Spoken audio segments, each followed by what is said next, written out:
Memória. Substantivo feminino, faculdade de conservar e lembrar estados de consciência passados e tudo quanto se ache associado aos mesmos.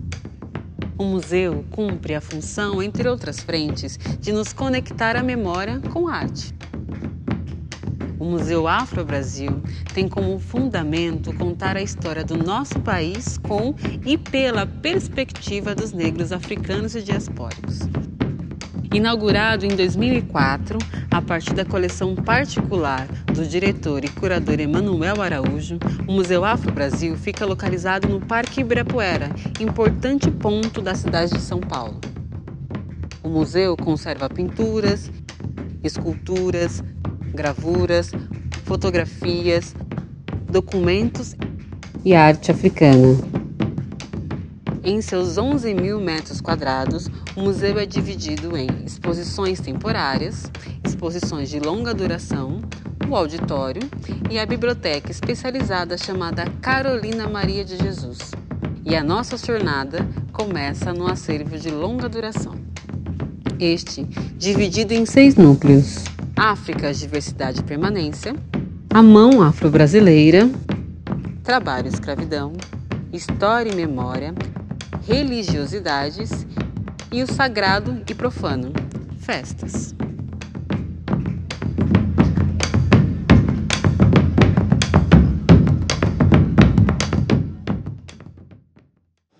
O núcleo Sagrado e Profano do Museu Afro-Brasil é composto por representações da festa do maracatu, do Bumba Meu Boi, da festa do Divino, das congadas e a folia de reis. Essas representações são formas que os negros escravizados encontraram de manter as tradições e representações de suas festas aqui no Brasil. Tanto é que nelas encontramos instrumentos e símbolos relacionados diretamente a culturas africanas. Dentre as manifestações culturais representadas no núcleo sagrado profano estão justamente os congados, manifestações religiosas que aconteciam no âmbito das irmandades em homenagem à Santa Ifigênia, à Nossa Senhora do Rosário e a São Benedito, que eram santos negros cultuados pelos povos pretos e pardos no período colonial brasileiro, que se mantém até os dias atuais. Os congados eram cortes organizadas pelos pretos, forros, escravos, pardos, que elegiam um rei e uma rainha negra, justamente um rei e uma rainha que representavam as suas comunidades. E eles iam em cortejo em certas épocas do ano, passeando pelas cidades e sendo homenageados. A estrutura dos congados funciona mais ou menos assim: você tem o rei e a rainha, o estandarte, que representa a irmandade religiosa, e uma guarda. Essa guarda é composta justamente pelos instrumentistas e pelos guerreiros que estavam ali para proteger o rei e a rainha e representar a força religiosa de cada santo ou santa representado.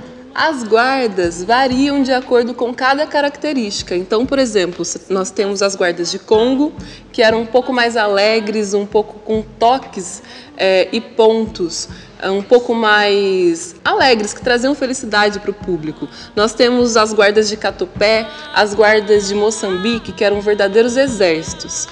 E essas guardas, elas encenavam certos acontecimentos da história do Brasil e que relacionavam a nossa história à história do continente africano, na região em que hoje se localizam os países de Congo e Angola, principalmente, na região que a gente conhece, por exemplo, como de origem linguística banto. Nessas festas, cada símbolo representa uma coisa específica.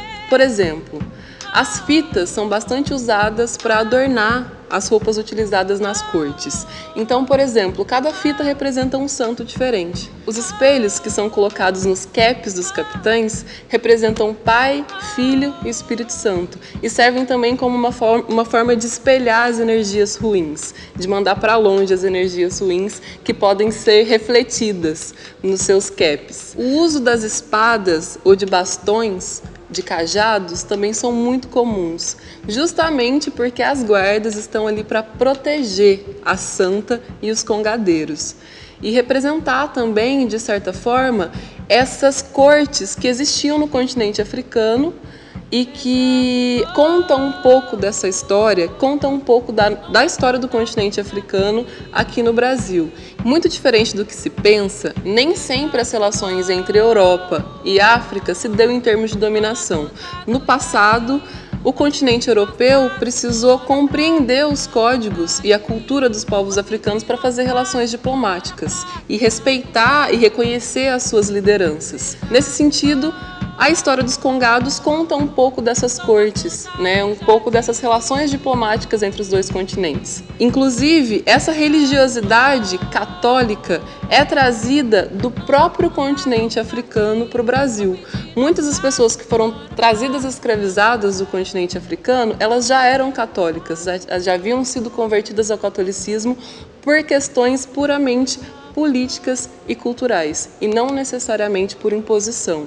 Como outras manifestações culturais de matriz africana, os congados também são permeados de dança e de som, de música. As danças também vão variar de acordo com cada tipo de guarda e com cada região do Brasil onde essas manifestações aparecem. As músicas vão sofrer variações da mesma forma, mas as letras têm uma coisa em comum. Elas costumam contar sobre o cotidiano escravo, fazer louvores e agradecimentos aos santos de devoção e também falar sobre os momentos de luta e de garra e de resiliência da população africana no Brasil. Nessas festas, nós temos uma variação de instrumentos e alguns deles não mais tão utilizados como antes. Um deles, que nós temos representados aqui no nosso acervo, é o xilofone.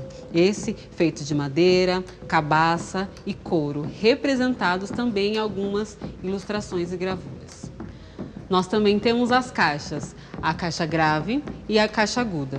A caixa aguda é responsável por fazer as perguntas, improvisações musicais e geralmente ela é utilizada pelo mestre, que faz as chamadas e viradas de ritmo.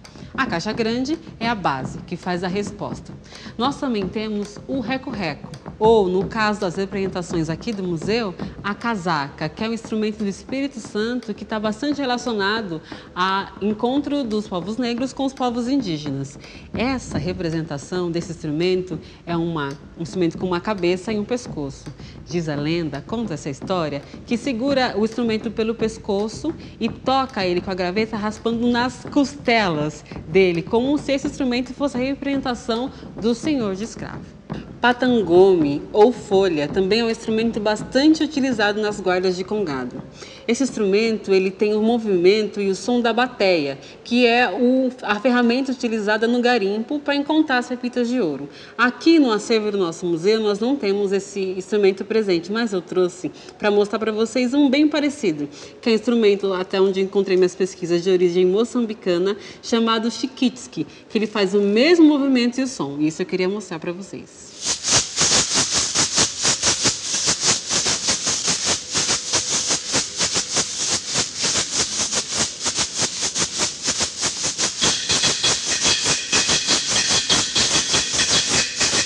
Senhora do Rosário, a sua casa cheira. Ó Senhora do Rosário, a sua casa cheira. Cheira cravo, cheira rosa, cheira flor de laranjeira. Cheira cravo, cheira rosa, cheira flor de laranjeira. Ó Senhora do Rosário, a sua casa cheira. Ó Senhora do Rosário, a sua casa cheira. Cheira cravo, cheira rosa, cheira flor de laranjeira. Cheira cravo, cheira rosa, cheira flor de laranjeira. Viva Nossa Senhora!